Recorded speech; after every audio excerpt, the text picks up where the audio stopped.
Hello and welcome to the National MAPS Committee's Combating Islamophobia, Muslim Students' Visibility in Medicine webinar tonight, or evening if you're on the West Coast, or afternoon. This webinar was created to coincide with the United Nations declared International Day to Combat Islamophobia and share space with Muslim students of our estimated community. Today we will be exploring the impact of Islamophobia on future physicians, healthcare access and quality, and communities. My name is Logan Dean, and I am the pre-medical board member for the Student National Medical Association, and I will be the moderator, for today. I'm excited to be joined by our amazing panelists today, and I will start off by allowing each speaker to spend about no more than 2 minutes sharing their background and where they are in their medical journey. So whoever feels comfortable starting first can go.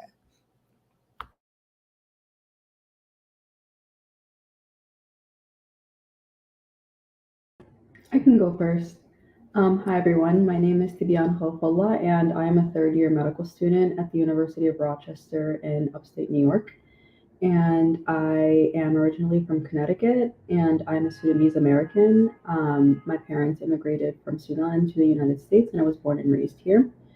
I'm also the previous president of my medical school's SNMA chapter, so I was really excited when I saw that MAPS was holding this space for Muslims to come on and share their experiences on Islamophobia. So yeah, thank you for that.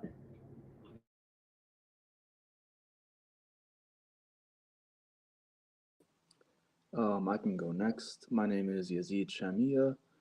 I'm a fourth-year student at Kansas City University. I am Palestinian American. I was born and raised in Michigan, mostly in Flint, Michigan. Completed my undergrad at the University of Michigan Flint and completed my Master of Public Health at Jefferson in Philadelphia.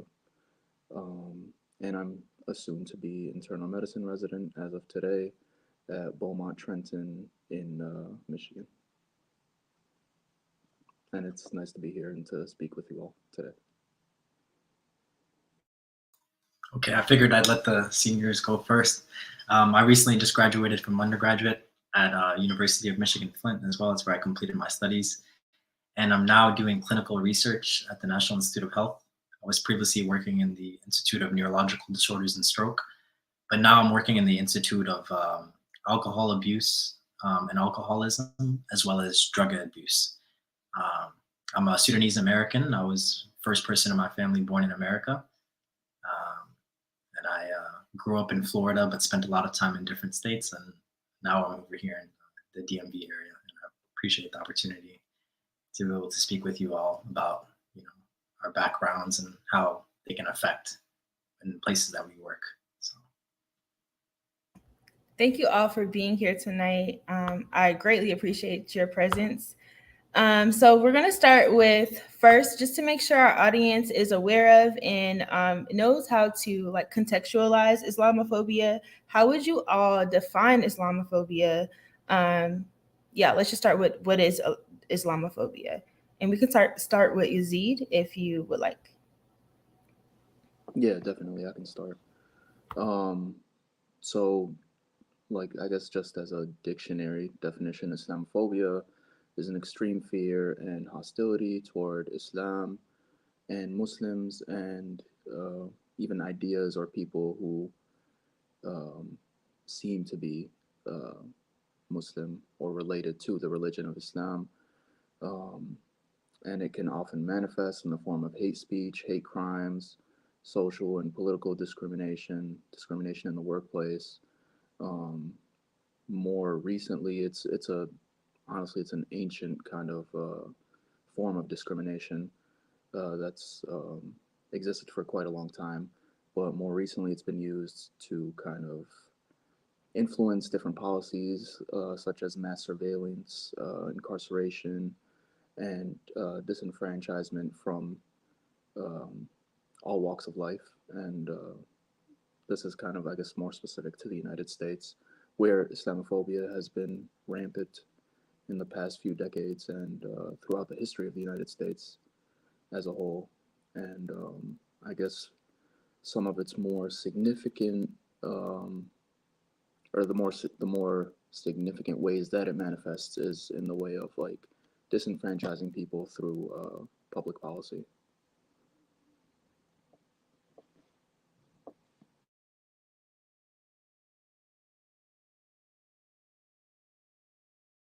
I can just maybe add on a little bit to that. It's a great example of what Islamophobia is and how it can manifest. I think another aspect of it is passive, kind of a passive form of, discrimination, because, thankfully, like there's certain protections that are set up in a lot of these institutions that allow us to be protected in a literal manner. But unfortunately,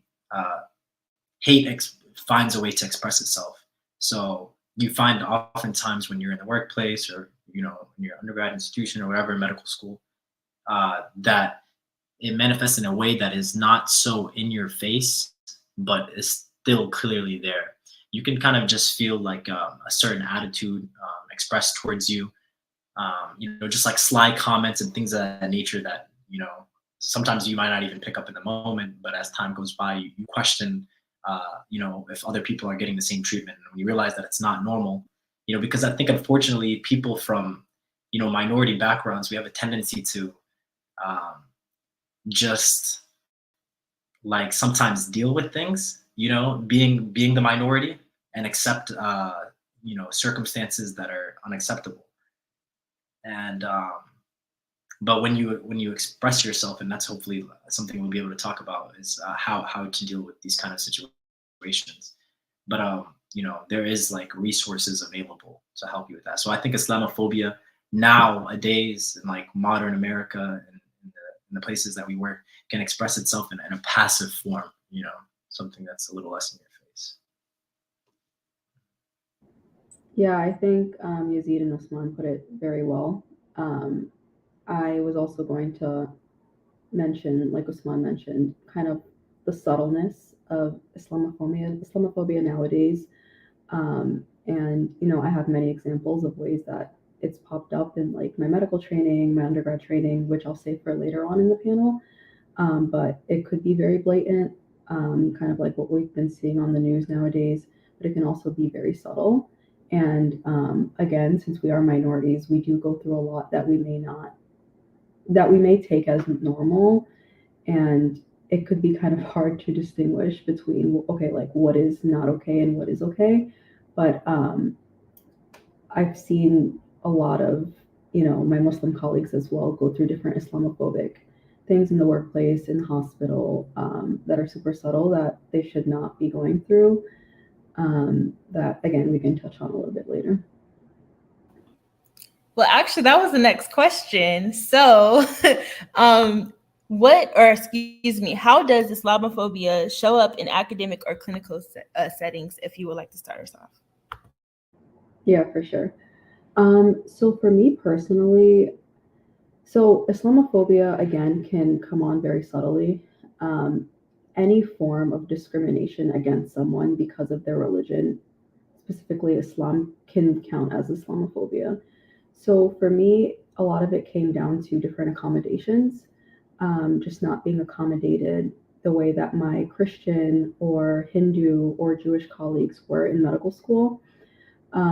I think the toughest for me was probably last year during my Step 1 dedicated time. So when you're in medical school, when you come to prep for Step 1, usually your school will give you like a month or 2 months or however much time off completely to focus on that exam. But for us, it happened that it fell during Ramadan, and our school offered this kind of study program for people to take, and it was during the morning hours into the afternoon hours. And I feel like some Muslims can study during the day while they're fasting. For me, I decided to just switch my schedule upside down and mostly study at night. And when we expressed if we could maybe have the program granted to us remotely, they were just like, no, that's not how it works. And I was like, okay, fine. I was speaking with my advisory dean, and I was just telling him about my schedule, which all medical students have to do. And when I brought that up to him, he was like, oh, that's not okay. Like, you should be granted that. Like, the school should fund that. And I was like, oh, I didn't even that didn't even cross my mind that it wasn't okay. I was just like, oh well. So accommodations with studying is something that I did struggle with. Also, just accommodations with holidays and having time off. We have to go through this very lengthy process where we have to submit days that we want off for like Eid or other celebrations like a year in advance. And it's kind of hard because with Muslims, we don't really know the exact dates. We follow the moon for our dates. So that's kind of tough as well. Also, I have friends who are visibly Muslim and they'll have like certain comments made to them in the hospital. They'll be like scheduled or assigned to certain patients that oftentimes aren't even Muslim, they're just foreign.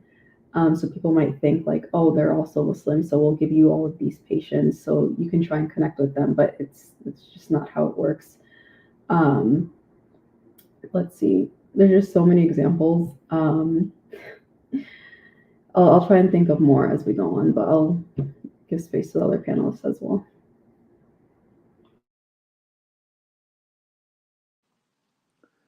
I also experienced something similar. Yeah, this was at the end of my second year. While I was studying for step one as well.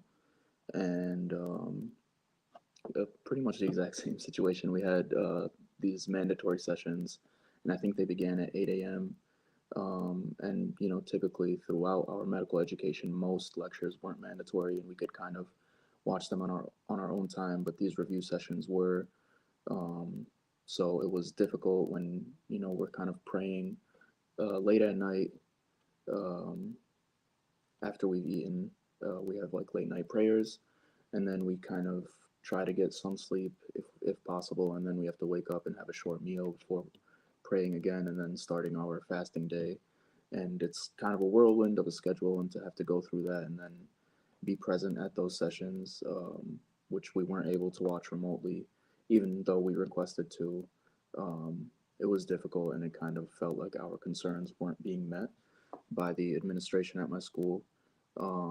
Something that I noticed during my clinical rotations that kind of really bothered me and annoyed me. I was on an OB-GYN rotation once, and I completed my rotations here in Michigan in a community that has a large immigrant Muslim population, a lot of patients from Bangladesh specifically. And we had a patient come to the OB-GYN clinic, and she was requesting pills to kind of delay her period because she was going on a Muslim pilgrimage, and she didn't want to be on her period while on this pilgrimage. And when the resident presented that to the attending kind of made some comments that I found kind of nasty, and he was just like, "Oh, let me guess, she's doing that for some super misogynistic reason." And I like stepped up and I was just explaining the reason why she was doing it, and he kind of just like brushed it off. He's like, "Oh, I'm just kidding." But for you to be a physician who's practicing in a community like that with so many immigrants, with so many people from this population who follow this religion, to see that you aren't understanding towards your OB-GYN patients who are already kind of in a vulnerable position when they come into your office and have to deal with a number of health issues. It was something that bothered me and something that I didn't like to see from a physician who just, I guess, wasn't conscious of the problems and the needs of his patients.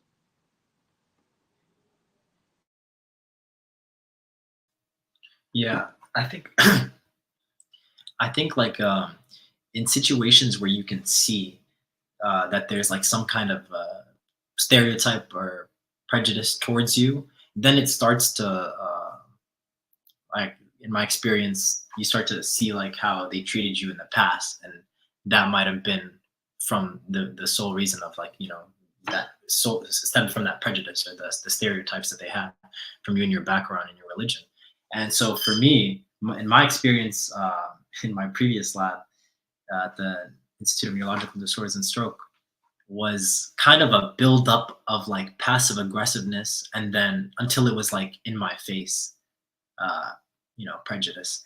And but it's like even when it's in your face, they'll make sure, because these, people are trying to protect their positions and things of that nature. So they'll try to be a little bit sly with it. You know, just from my experience, to make a long story short, we had like lectures once a week where we would do like personal development training. And it was my PI and the other post back in the lab. That our lab had 2 postbacks, me and another student.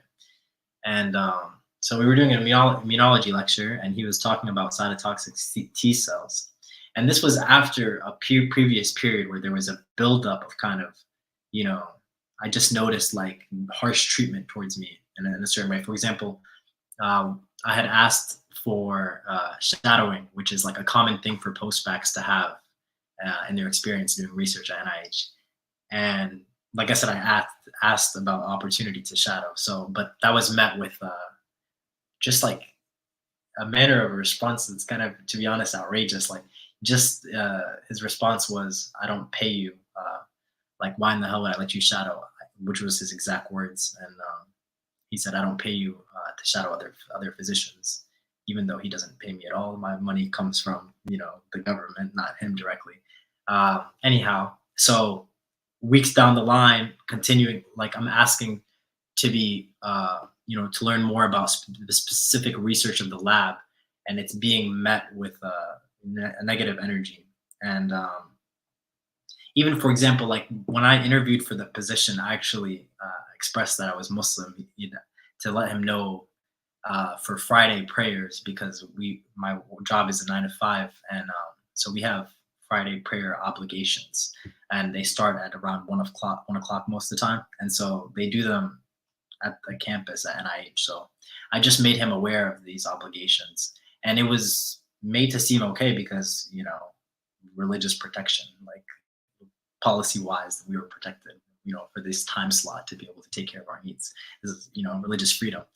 But down the line, like missing meetings would be scheduled at that time, and all of a sudden, like showing up 5 minutes late to a meeting because I was at Friday prayer would start to become an issue. But anyway, to get to the in-your-face racism, or Islamophobia, during the meeting on immunology, he was talking about cytotoxic T cells, and he goes, "These are the suicide bombers of your body," and he just proceeded to like stare at me, even to the point where the other postback got uncomfortable, and afterwards like pulled me aside. And I was still kind of, and this is probably just from like dealing with being Black and Muslim in America, so dealing with like racism and Islamophobia, and just like trying to get through it and push it to the side and just get where you're trying to go. But I was still just kind of like whatever, but thankfully he had told me about resources that were available at the institute, and once I made my situation aware to those people involved in that office, then it was then the change started to happen. I was able to like switch into a different lab. So I would just say, for anybody like out there that like trust your gut, like ask for advice from people and like use resources that you have, whether it's like your job, human, HR or whatnot. But if you feel like have this gut feeling that you're being treated a different way, I feel like more likely than not you probably are. And so it takes courage, because sometimes when it's from like a hierarchical position and this is like your boss, you feel like a need to just like you want whatever you want, whether it's a letter or but at the end of the day, if you feel comfortable and your values are more important, then you can address that, and eventually like people will be of understanding, and what's right is right at the end of the day. So I just wanted to say that. I just wanted to echo what someone's saying about looking for different resources, and even if you're not comfortable maybe speaking up yourself, you can try and find people that could advocate for you or be in your corner. So I should mention that when I did tell my advisory dean about not having accommodations during my dedicated period, he advocated for me and the 2 other Muslim students, and they were able to all of a sudden afford to get us the session so we can do it all remotely. I ended up meeting with the person in charge of the accommodations like a month or two later, just to talk about like scheduling my third year. And I could tell she wasn't like the happiest about it. Like she made comments like, when step 2 dedicated comes around, what are you going to do? Like, are you still going to fast? Like, maybe you shouldn't fast, blah, blah, blah. So I feel like just finding people that could advocate for you, like my advisory dean, is so important in situations like these because there is a hierarchy, and as a med student, my voice doesn't hold as much weight, unfortunately.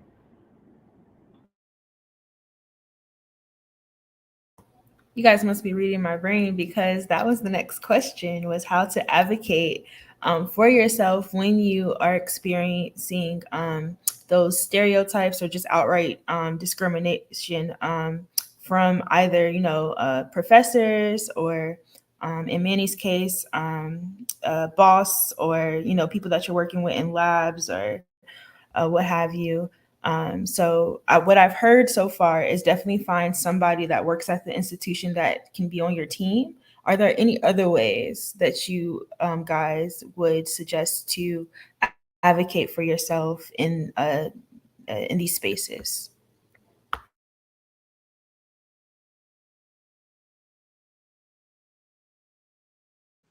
Um,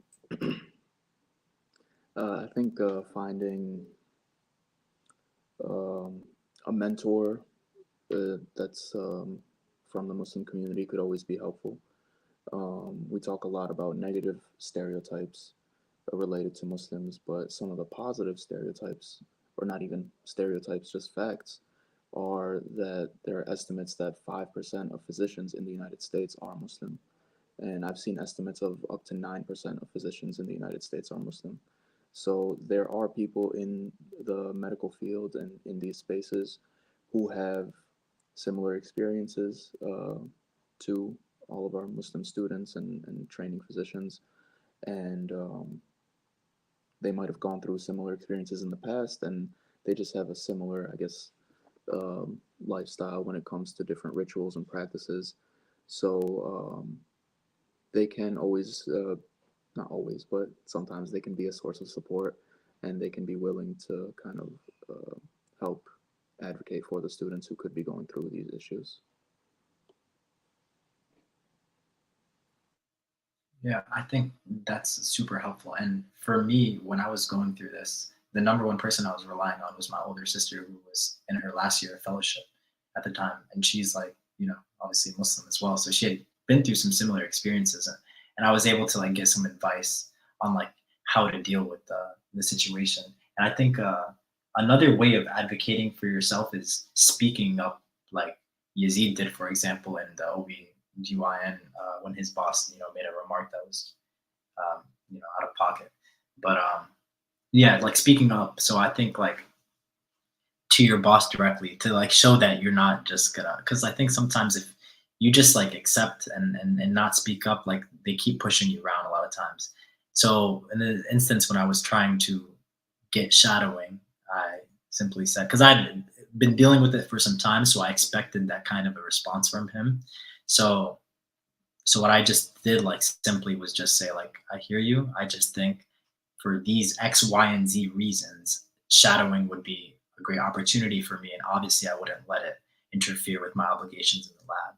So when they see that, like, after the initial, like, you know, decline or whatever rude response they want to give from, place of hate or whatever prejudice stereotypes they have, that you continue to stand tall and ask for what you want to ask for and advocate for yourself, then in my instance, like he really was, I guess not expecting that. He said, quite frankly, I just don't trust you. And that was kind of also something that I brought up in the office that became a big red flag for him as a PI. So, these things, like there are like some protections a lot of the times. I think relying on people that have dealt with it, like, was very helpful for me, that, and then just like was previously said, reaching out to the resources that are available at your institution.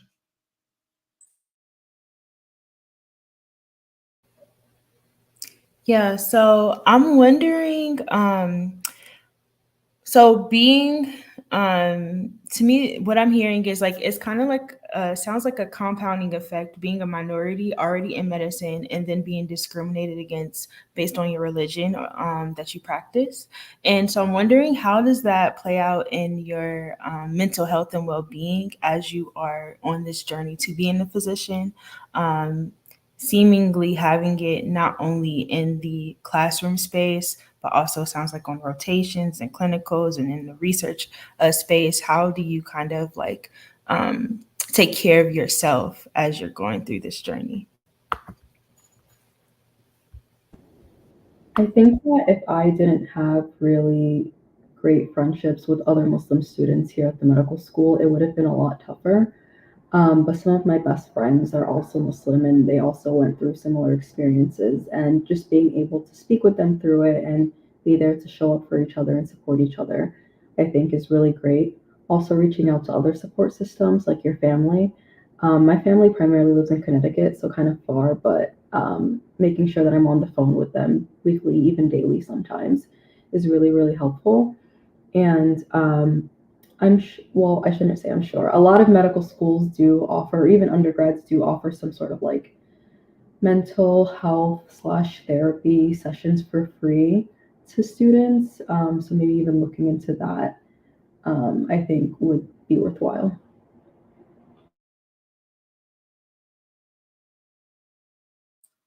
I think those are all great options. Um, in terms of like dealing like internally with this kind of hate, because hate is ugly, and it's not a good feeling to feel that.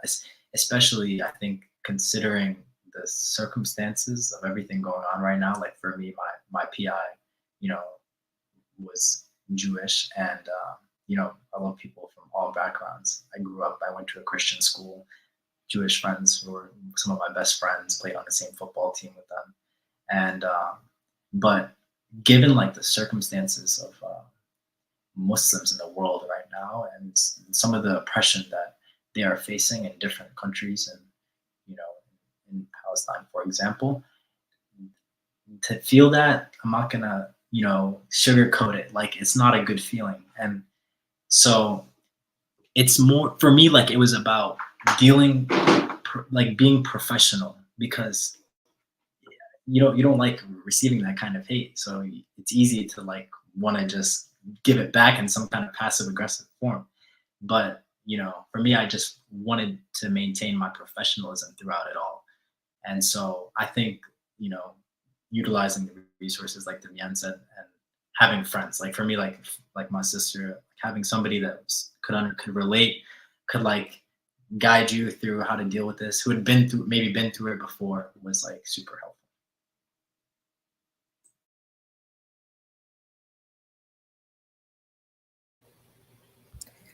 Thank you for that. I think, leaning on family, as you guys have mentioned, especially in times of needing a support, is super important, and being able to deal with the unfair treatment that is experienced on this journey to being a physician.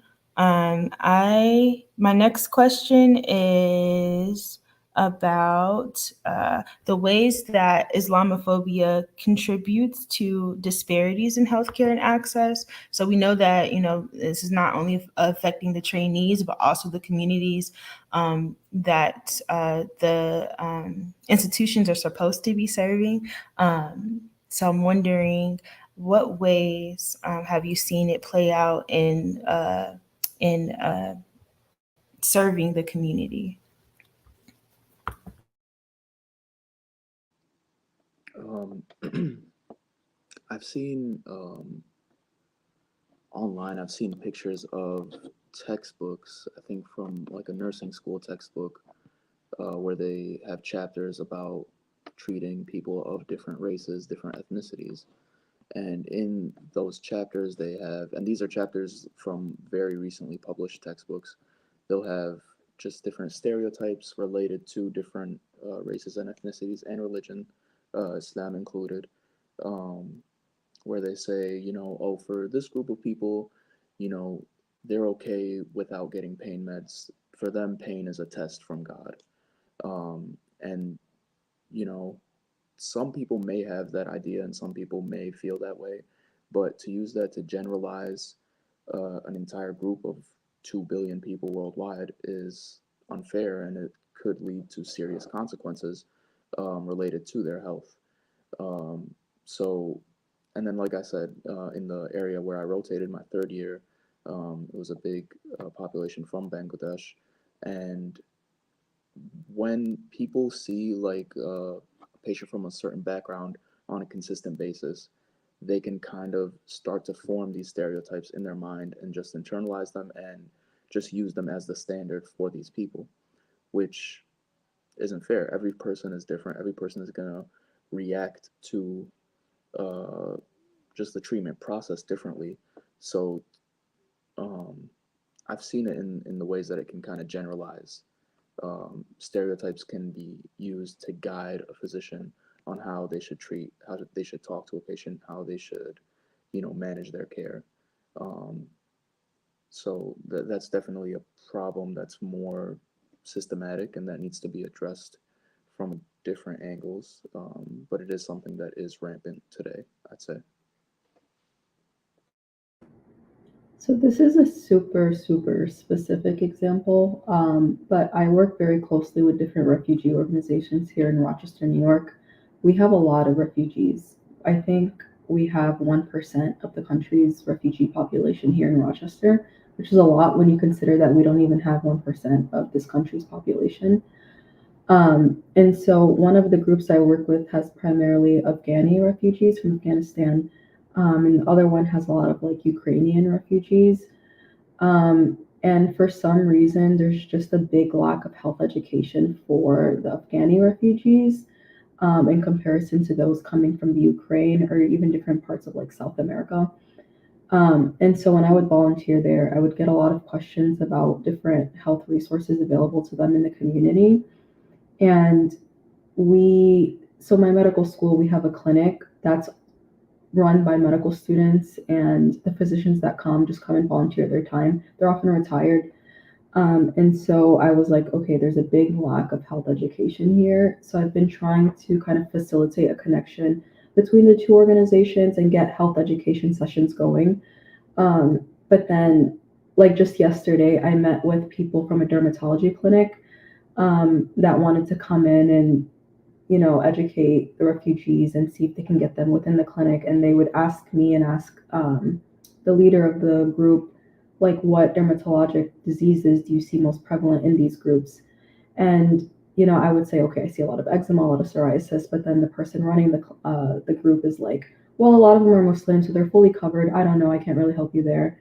But I'm like, I know that these people have been requesting help for like eczema and psoriasis. So it's like, there's a big disconnect between just like viewing them as people that deserve care, and like, I don't know, it's super frustrating. But again, that's a super specific example, and I'm sure like if you look closely at other community organizations, you'll see like similar sentiments.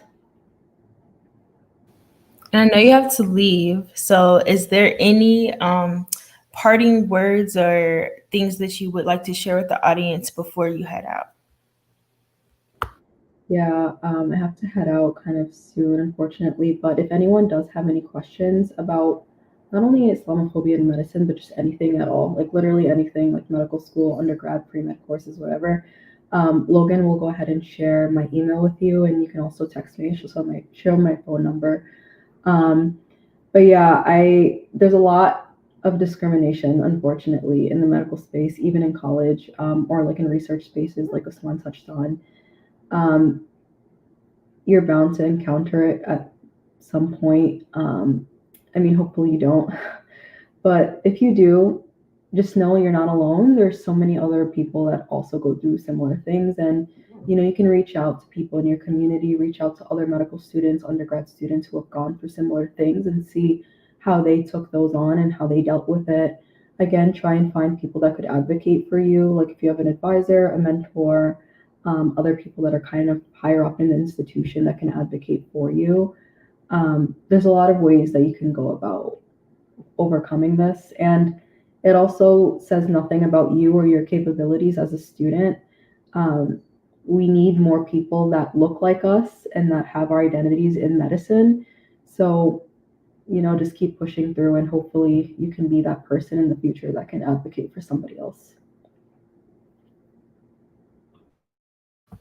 Thank you so much for sharing your experience and the experience of the communities that you help serve while you're at your institution. If nobody's told you, we appreciate you. So thank you so much. Our next question is, so one of the focuses of the SMNA is to create culturally competent and socially conscious physicians. How can learning about Islamophobia and being an advocate or ally, I guess is the new popular word, can help somebody become culturally competent when serving Muslim communities? Whoever feels comfortable going first. I think recognition of different forms of Islamophobia, different, I guess, from something as small as microaggressions to as large as news coverage and news biases and public policy uh, directed towards harming Muslims in the United States and abroad. Just being able to recognize these different patterns can be super helpful. Um, we're not going to get anywhere by just standing by passively and not doing anything to speak out and to support people who are being oppressed and people who are being marginalized. Um, so I think learning about Islamophobia, listening to people's experiences like we're doing here, and people outside of this space as well, and just hearing what they go through, and if you witness it in the future, you can, do something to stand against it. You could speak out against it. Um, you can, maybe talk to the person who is the aggressor or the oppressor in this situation, kind of let them know that what they're doing is wrong. Um, so I think, recognizing it can go a long way. But at the same time, we all need to take an active stance against these forms of discrimination. We can't just let them happen without doing anything to prevent them in the future. Yeah, I think just something small to add to that would be to you know, work like yourself as well, like to, get to know like the other Muslim people that are your coworkers or, students in your class as well, and a little bit of their backgrounds as well, because I think it would go a long way in terms of like how you would in the future treat your patients who also may come from that background, because to some extent we all have like internal biases and maybe stereotypes about other people, but you know we all try to recognize that that's not right, and to act on them and treat people in a negative manner is wrong.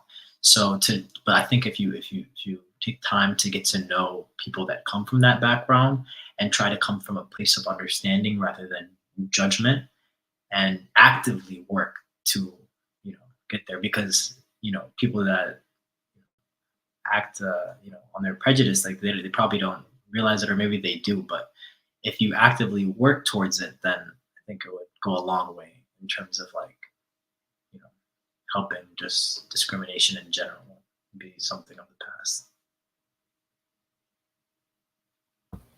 Thank you both for touching on that.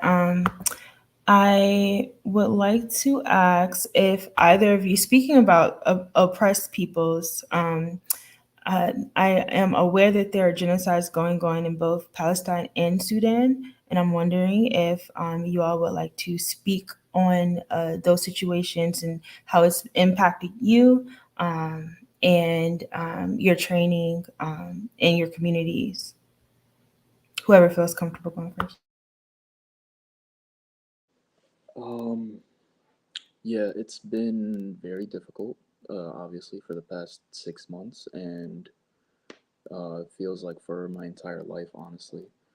So, like I mentioned, I am Palestinian American, and my dad's side of the family is from Khan Yunis, which is in the Gaza Strip.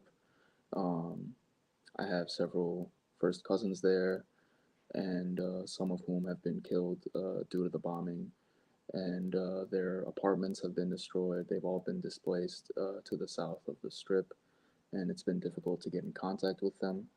Um, so during this time, it's been very difficult.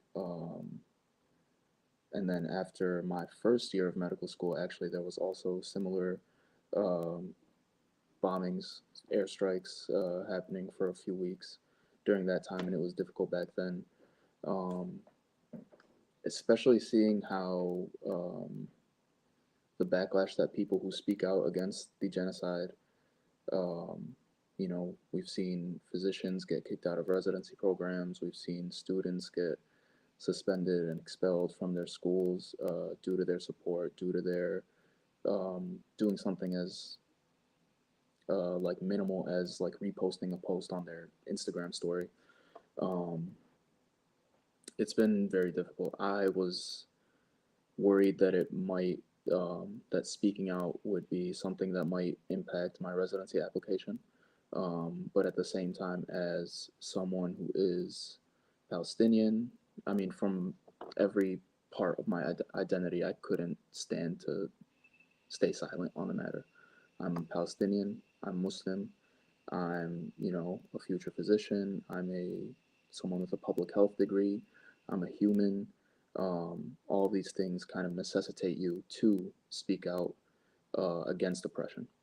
Um, so it was something that I had to do. I couldn't hide the fact that I'm Palestinian.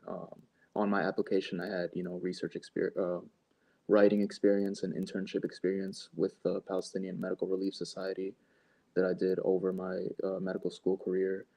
And I had a duty, as we all do, to speak out against oppression and to let people know that there's a genocide happening currently. A lot of us who live in the United States are contributing to it through our tax dollars. It's something that weighed heavily on me, and it still does to this day. It's made the past year extremely difficult. Being in the hospital setting during rotations and having the news turned on in patient rooms and having the patients make comments about what they see on the news, and they don't know that you're Palestinian, so they feel free to just speak as messily as they want. Um, it's been difficult to deal with, but like I said earlier, um, there does seem to be a paradigm shift and people becoming more aware, people joining the conversation a little bit more, and reading up, researching the genocide and Palestine in general, learning what they can do to help advocate for the people who live there. That's all important steps in the process, and taking a stand is the most important step. Um, so that has been good to see, but at the same time, it's been a very difficult time recently. Yeah, for me, you know, both the genocide going on in Palestine right now and the war in Sudan have been affecting me tremendously. And from like coming from our backgrounds, being in America and as a minority, like you just feel like you want to like use the privilege that you have being in this country to some advantage to do some good. So I personally, in terms of trying to deal with this, try to like channel it to like just work harder, because the best thing I did was stand up for myself in my previous position and end up leaving that lab. And it felt very gratifying to do that, because you want to work with people who are don't have this hatred in their heart towards Muslims. And especially with what's going on in Palestine right now, which is very clear. And so, but yeah, in terms of Sudan, like my grandparents, my first cousins, my uncles, my aunt, my aunts, all my direct extended family is in Sudan, and they have all had to leave to villages, because unfortunately everyone was driven out of the capital because of the war going on that has been going on since April of last year. And it's tough. It's very tough. You lose contact with your family members for a very long period of time. And sometimes it feels like, especially with, just how things have progressed the past few years in Sudan, it's like you wonder when things will get better. And it's tough. But at the same time, I think, just you also feel like this sense of guilt, like being here in America, like this guilt complex. But that's something that personally drives me to try to excel. And I think that's the best thing you can do when you're dealing with Islamophobia, is excel in your position. If you just like excel in your position, work extremely hard, over time the perception of us to these kind of people will change. And at the end of the day, even if it doesn't, you didn't let it affect you, because that's what they want, is for us, to be in lower positions or whatnot. But yeah, so I say just excel and speak up for yourself, stand up for what's right. Don't be scared of backlash or blackballing or anything like that, because it'll come and they will try to use it against you. They will try to use it to hold you where you're at. My PI certainly did that when he tried to draw a parallel with his story of applying to residency and needing a letter of recommendation from one of the professors at his med school, and he didn't like him for whatever reason, and so he felt like he had to try to get that letter. But for me, I wasn't gonna just allow this circumstance in my lab to make me deal with those circumstances and just continue pushing it to the side and just trying to get a letter of rec from somebody that has this prejudice in their heart. So the best thing you can do is stand up for yourself and know that your future is not in these people's hands as much as they want you to make it seem like. But to echo what Bian said, if anybody needs help and is trying to get a research position at the National Institute of Health, I can help facilitate that. I went through the process of applying to a bunch of different labs and familiar with it. So just like as a side note, I can leave my information, and feel free to reach out. Anyone. Yes, thank you. I definitely can pass that along to folks in the audience who would like to contact our speakers.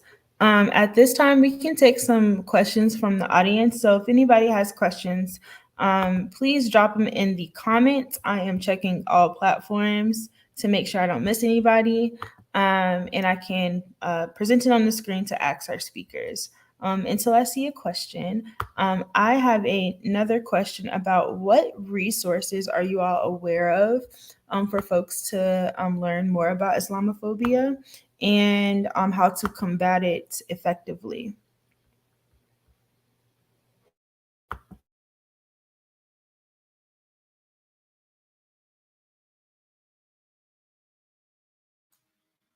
In terms of resources to learn about Islamophobia and what it looks like, I think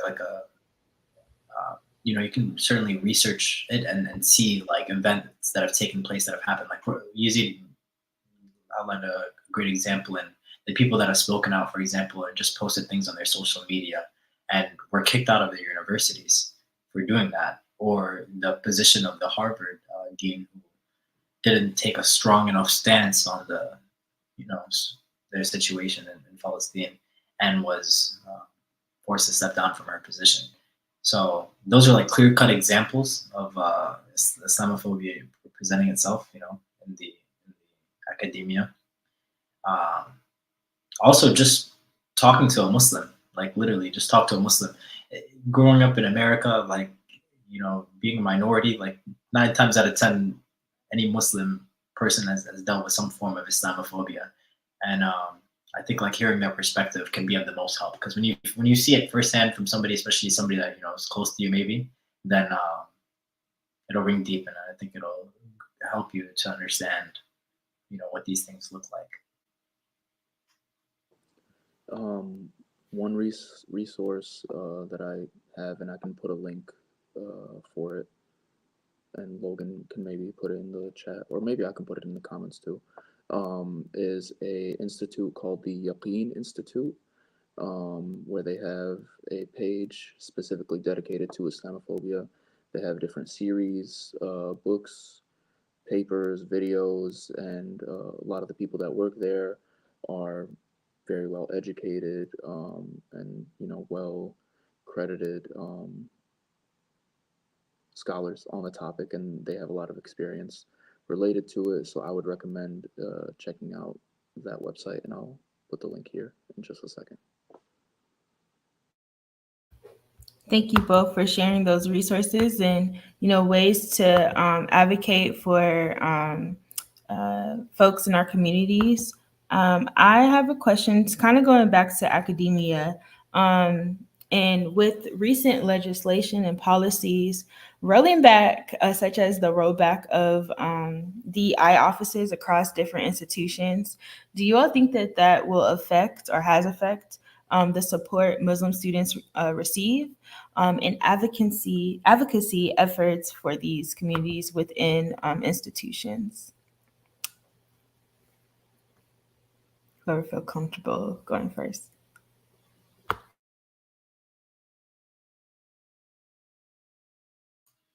I'm sorry, can you repeat it? What was the policy that got changed you mentioned? So a lot of the DEI offices, the diversity, equity, and inclusion offices are being, eliminated. I don't know my words right now, but how do you think that will affect the support that Muslim students receive? Because that was kind of like, the role of DEI offices is to support any diversity in their institution. So right. Yes. That was a decision that unfortunately is gonna certainly affect. But I think the manner in which you can just present your diversity now, it just changed and made it a little bit more difficult to show your diversity. For example, like in med school applications, I was like seeking advice from deans of admissions from University of Chicago, and these school, like for example, university, they echo that they still care about diversity. So even though there might not be a place on the application to express who you are and your identity, you could still find other ways to, like for example, in the interview, speaking on your background, or also in your personal statement, speaking on your background, where you come from, what you believe in, and things of that nature, your values, to speak on that. And those schools will still have that be an aspect. The schools that care about diversity, right? Like they will have that be an aspect of your application and have it be a consideration. Yeah, it's just like I think it's.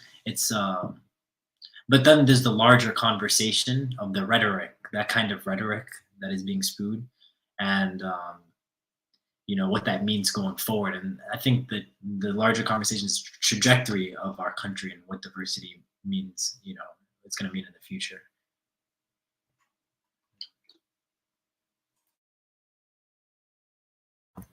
Hizzy, do you have anything to add to that? How you think the again, I know this is not the best word, but elimination of DEI offices will affect applicants or matriculants into medical school? I think DEI offices who have a positive purpose and who are actually willing to do whatever they can to emphasize diversity, equity, and inclusion in their spaces are effective. I think, especially since 2020, a lot of institutions have kind of put up DEI initiatives kind of just because they felt pressure to. Again, I don't want to question, I guess I don't want to question the intention behind any institution's willingness to do that. But taking away that funding shows that they might not have cared about diversity, equity, and inclusion to begin with. And I mean, I don't see it having a positive effect, honestly. I think it could only be negative. Um, we're made up of a very diverse society, um, and we each bring something important to the table, and that should always be promoted and emphasized rather than neglected and, brushed to the side, I'd say. Yeah, I agree. We had a webinar earlier with uh, a doctor who was speaking about discrimination to our community college population within the SMNA. And she said something similar in the fact that, in diversity and supporting diverse students may not have been the priority of some of the schools that where the offices were so easily removed. And so just thinking about that as you are looking for our pre-meds, looking for medical schools and where you think you will be supported, and showing yourself on your application and who you are and your identity, so that it's not a surprise, once you are, as you are interviewing and eventually get your acceptances, the schools know who you are. Um, and so I want to thank you all so much for your time. We're coming down to the hour. But before you guys, or I let you guys go, is there anything that you would like to, like a token that you would like to leave with our audience for last words before we wrap up? And whoever feels comfortable can go first. Yeah, I can go. There is an important quote that I always think about and that guides me towards, or that guides me in the making of a lot of decisions, in knowing, uh, it guides my stances related to a lot of different things. And it's a Malcolm X quote: truth is on the side of the oppressed. As long as you stand for truth and you stand for justice and you stand for the oppressed against the oppressors, you're on the right path. You will end up in the right place, regardless of the people who are against you. Um, but standing for truth is something that's always going to be valuable, and it's something that all of us should make a serious effort to take on. Yeah, I like that a lot. And yeah, I would say just don't also let this, if you deal with these kind of circumstances, don't let it change you, because there are also good people out there who accept you from all kinds of backgrounds and are supportive and, you know, regular human beings. So um, don't let it change you and make you hatred towards those people who spew their hate out towards you. Um, just continue to be yourself and put yourself in environments where you're appreciated. Stand up for yourself. Like Aziz said, it's never gonna leave. As much as people try to make it seem like they're in control of your future. They're not. There's so many opportunities out there, and you're gonna feel so much better about yourself for standing up for what's right.